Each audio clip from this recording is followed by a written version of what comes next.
As we move through the middle part of the week, a lot of rain across the east, and we're tracking another storm that's moving into the west coast. There is a threat for some severe weather this week as well. That threat even pushes into Florida heading into tomorrow. Colder air trying to work into the country, that's going to put us back closer to normal. And the potential winter storm heading into the weekend for some of you, well, there's a lot to track on that one. I'll show you why we're watching energy that's here across the Gulf of Alaska and still here off the west coast. There's a lot to talk about, and if that sounds interesting to you, I hope you'll subscribe. Below, you can see some of the latest subscribers. It's a subscriber shout out here on this edition. So these are some of the latest. So if you think you'll like this kind of content, we'll dive into the models. We'll do some analysis. I hope you'll subscribe. And if you just subscribed and you're not there, there's some YouTube privacy settings that may not be allowing you to be shown here. Anyway, thanks for stopping by. Let's go right into it. Heading into Wednesday, wet across the East Coast. We have an area of low pressure that's going to move up the coast. That's going to bring wet weather all the way into New England throughout the day. We'll start dry, but we'll end wet. And then across northern New England, we're talking about northern Vermont, northern New Hampshire, and Maine. There could be a little bit of snow here. It looks like most of that will be confined to the northern parts of these states. That cold air really up here across Canada. And then we're looking across the west with our next area of low pressure that's moving ashore. That's going to bring more rain showers, even some thunderstorms possible right here along the coast with some instability. And we'll have to watch Florida as well for some severe thunderstorms. With some instability moving in, the Storm Prediction Center has highlighted the east coast of Florida, really from Orlando, then down toward Fort Myers. It does include Miami and the Keys for some strong to severe thunderstorms. And also here across central Texas, Dallas, and you could see a few thunderstorms north of that. On Thursday, that threat increases. We have a slight risk here now showing up here in yellow. So an elevated chance for some severe thunderstorms. If you're in this area, you'll want to pay attention to the weather over the next couple of days. Starting on Tuesday, we're going to focus in on these areas, especially where the Storm Prediction Center is highlighting for severe weather heading into Wednesday. Most of the day looks quiet. Here we go through the morning hours, and then as we move into the afternoon, boom, here comes a few storms trying to show up here on the simulated radar on the NAM 3K model, moving up toward Dallas and then north into parts of Oklahoma. That would be your Wednesday evening storm threat.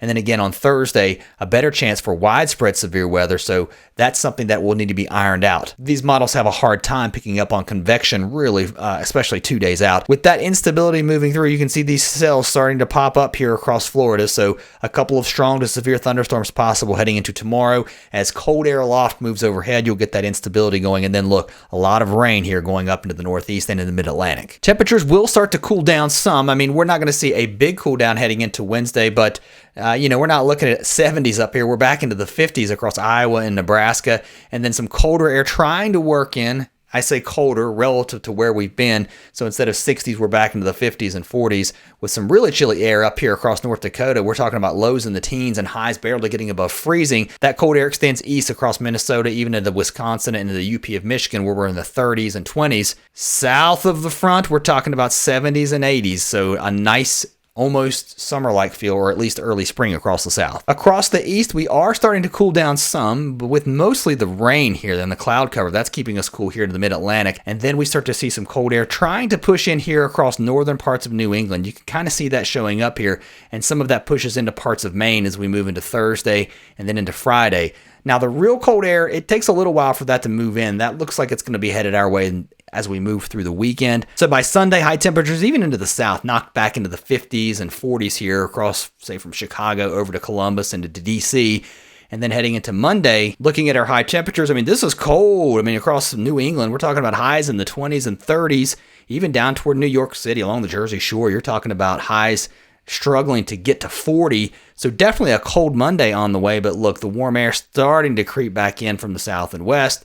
So the cold won't last long. I mean, it is almost mid-March. So what do you expect? Spring is on the way, definitely feeling like it across most of the South and even the Mid-South by the time we get to Thursday and Friday. And I would argue even to the Northeast, look at this, mid-60s here for southern New England, even down toward Pennsylvania, D.C. We're pushing 70 here into Richmond and Raleigh. Some nice spring temperatures next week. But let's get through the weekend into next week first, because we do have a cool down on the way. Here's low pressure bringing us more rain heading into Thursday morning across the Northeast, even into the Mid-Atlantic, a few lingering showers.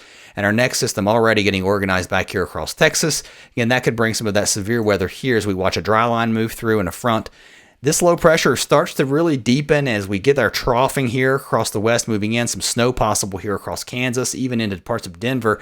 High pressure to the north, a bit of an upslope flow here, so I think we'll see some snow even into parts of Texas and Oklahoma, at least the Panhandle and the northern part of Texas. And then all that rain pushing east as our trough pushes off to the east. So out ahead of it, warm southerly flow, bringing in lots of Gulf moisture, also some Atlantic moisture getting in on this too. And we'll see the rain break out as we move into the weekend. So by Saturday night, into Sunday, the rain pushing now into the northeast. Some cold air at first in this area, I think, will cause us a little bit of snow. And you can see it showing up here. So from the Adirondacks up into the mountains of Vermont, New Hampshire, the Catskills, even into Maine eventually, that snow moving in. Upper low here. This is the European, a much more negatively tilted trough here. Almost a cutoff low here over the Great Lakes. With this scenario, you're seeing rain across the northeast and some snow for the interior areas of New England. And then the cold air, at least the cold core of cold air, moves through southern New England and then off the coast heading into Monday. This would be a very cold day with a brisk northerly breeze, feeling very much like winter. I imagine wind chills would be in the teens and single digits in many of these areas with lingering snow showers, maybe even some lake effect snow before everything moves out, and then we warm back up heading into next week, and then here comes our next system by the end of next week. The GFS has a very similar solution. Now, I like to show models back to back, especially the big global models for some of these mid to long range forecasts, because it helps to show you the uncertainty. The certainty is, at least through Thursday at this point, low pressure moving off the East Coast. That snow we talked about in New England on Thursday. A little bit of snow also. We didn't talk much about that, but the European also showing that here across the northern plains. And then we talked about our system moving into the West Coast, bringing some light rain and snow showers. I guess some of them could be heavy, of course, into the mountains. So all of this looks very similar on the European, and this is where things get different. It's with that second system, and I'm going to show you because that system is still, again, way out to sea. But so this is the difference. As it moves toward the Great Lakes, it's actually putting a little bit of snow back into parts of Michigan, a little bit stronger with the cold air back here, and kind of a similar look here across the Northeast, but really deepening that low, though. You don't have a cutoff low, right? This looks significantly different, more progressive here. This is a negatively tilted trough. This would bring some heavy snow, I think, for parts of northern Maine, northern New Hampshire, northern Vermont, even the upstate of New York. And then that moves out pretty quickly. So it's a little faster, more progressive. So here's why I think we're seeing such a difference. The energy that will be our storm, if you will, or mid-latitude cyclone, that's what you call these areas of low pressure that spin up. The first piece of energy is here, just off the Aleutian Islands here, or at least in the Gulf of Alaska. The second piece of energy here off the California coast.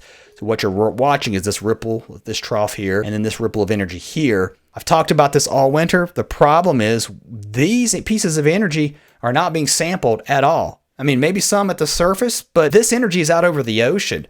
You know, across the continent, we send balloons up in multiple places throughout the day. I mean, all over. You know, once these systems move ashore, we start to sample the atmosphere, not just at the surface, but with weather balloon data that gets plugged into these models. Because listen, what happens down here where we are in the first 10 feet or so that we experience is nothing compared to the thousands of feet above our head. What's going on up there directly affects what's going on down here. And if you don't know what's going on up there, which I would argue we don't really know, we're just guessing on what the models are putting out here or interpolating. Once this gets sampled, especially once this system moves ashore, Thursday, now you're into the southwest, so you're sampling at least that portion. And then by Thursday evening, you're sampling this portion as it moves across Canada. And then look, here comes that piece of energy in the north. Here comes your southern piece of energy, and boom, they connect right there. So until there's some consensus with this, I certainly wouldn't go out on a limb, but I would say if you were in the Northeast, I would even say parts of Michigan, pay attention to this one as we head into the weekend. That's all I got for now. I'll see you next time.